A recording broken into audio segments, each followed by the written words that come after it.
You're watching TelecomTV's exclusive video coverage of the MEF annual members meeting from Vancouver. I'm joined now by Ken Dilbeck, who is VP of Collaboration R&D at the TM Forum. Ken, nice to see you. Nice to be here. This is an MEF event. You're the TM Forum. What sort of relationship do the two organizations enjoy? Well, we've actually been really exploring a lot more together over the last 18 months. It seems the industry is moving into an era when the need for collaboration is much stronger than it's been in the past, and the environment and mood is much stronger towards actually accepting and encouraging collaboration across programs. What we're seeing is coming out of the service providers environment as they move into being digital communications providers, the need to create ecosystems, to create what we're terming a value fabric that allows cooperation across administrative boundaries, across technology boundaries, and even across industries is becoming an increasing challenge for all of our organizations. And it's something that has had the forum very strongly looking at what are the other critical standards organizations, SDOs, that we need to be affiliated with. In fact, our board has actually put it in as one of our top 10 things that we need to be working on this year. And MEF has been a good partner in the past. We've done a number of successful things with them over the years. And it seems right now our paths are crossing very strongly with the push within MEF around things like LSO and looking at how do we tie these things together. It seems the goals are aligning very well, and both organizations are pushing against open doors. Is this because the nature of telecoms has, as you said, it's broadened so much and it encompasses so much more than it did even like 10, 15 years ago? Oh, absolutely. In fact, we have stopped even using the term telecom communications when we talk about ourselves and what we work in. We talk more about digital communications, because if you look at our membership and you look at some of the concerns that we're looking at right now, things like the Internet of Everything or the Internet of Things have pushed the envelope of what the definition of a service provider is. People that are providing fundamental communication services aren't necessarily your traditional ARBOC telecom services that you would have thought of in the past. You're seeing companies like Microsoft and HP and Oracle emerge as major players in this arena. And as we move into the finance and pharmaceutical areas, we're seeing additional players come onto the arena that we haven't seen before. And it's not people that you would normally associate with a communications standards organization. Because there's new industry bodies and groupings and standards bodies coming up all the time in telecoms, but then, as you say, we have to embrace the vertical markets, and that's a whole new game. Yes, absolutely. And we're seeing lots of interest and lots of receptivity to the work that we're doing in those areas.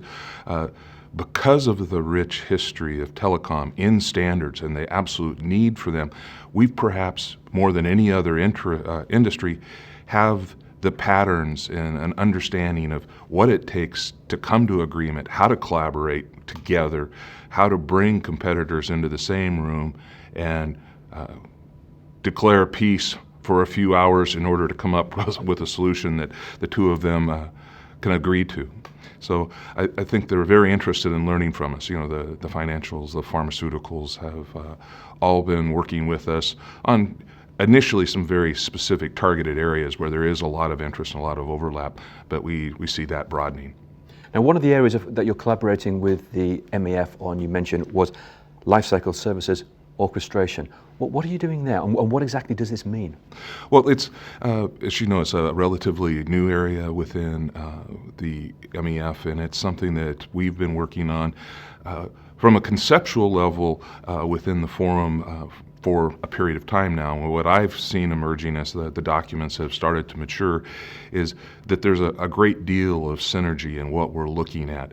The forum is looking at how do you manage services in a complete life cycle, focused across multiple heterogeneous administrations, as I talked about there. We see the LSO work being very complementary, something that we can build across and We think that there's, and this is something that we've just begun to explore between the organizations. We have several of the key members that are cross-organization, and they're helping us understand some of the nuances and the details and how we can best share with MEF and how MEF can best share with the TM Forum, because what we're trying to avoid doing is creating any kind of